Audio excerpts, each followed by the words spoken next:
parce qu'il y a un débat, Fayoulou d'ailleurs n'arrête pas de dire que les Kinyarwanda, c'est pas une langue congolaise, que les Tutsis au Congo n'existent pas. Quand à son niveau, Fayoulou l'a dit, c'est quand même une mastodonte de la classe politique congolaise. Et il y en a aussi derrière lui une idéologie comme ça au Congo, où les Congolais, certains disent que les Banyamulenge ne sont pas des Congolais, il n'y a jamais eu des Tutsis congolais, et que c'est eux qui sont responsables un peu de manière sourdine, qui tirent le ficelle de tout ça.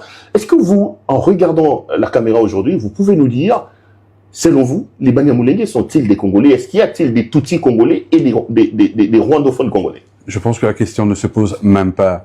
Quand on va diviser l'Afrique au fameux congrès de Berlin, on ne va pas regarder où sont les ethnies, on va tracer des frontières. La plus belle frontière, c'est la frontière du Mali, qui est une frontière d'une rectiligne extraordinaire. Donc on ne va jamais, les puissances européennes vont aller chercher les frontières qui les arrangent bien.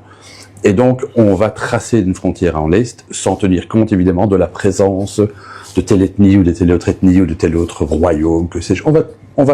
Les Occidentaux, les Européens et les Belges, dans ce cas-ci, vont tracer leurs frontières, point barre. Et on sait très bien, parce que c'est documenté qu'au 19e siècle, déjà, du côté de Minembwe, par exemple, ou un peu partout ailleurs, le long de la frontière des Grands Lacs, vous avez des Tutsis, qui sont des Banyamulenge, vous les appelez comme vous voulez, que vous avez des Tutsis, que ce sont des gens qui parlent le Kinyarwanda, donc ce sont des rwandophones, et ils sont là, historiquement, ils sont là, on le sait bien.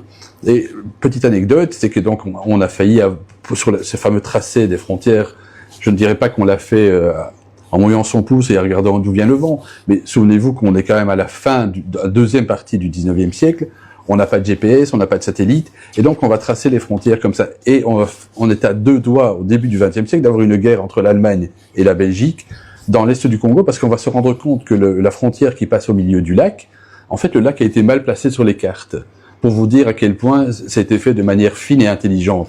Donc on ne sait pas exactement à ce moment-là où sont exactement les ethnies, on ne sait même pas exactement où passe la frontière. Et donc, ça veut bien dire une chose, ça veut dire que c'est pas que c'était improvisé, mais c'était tracé par des gens qui ne connaissaient pas ou qui ne voulaient pas connaître la réalité du terrain. Et donc, il y a en effet des Tutsis de part et d'autre de la frontière. C'est un faux débat. Donc, les Tutsis congolais existent et les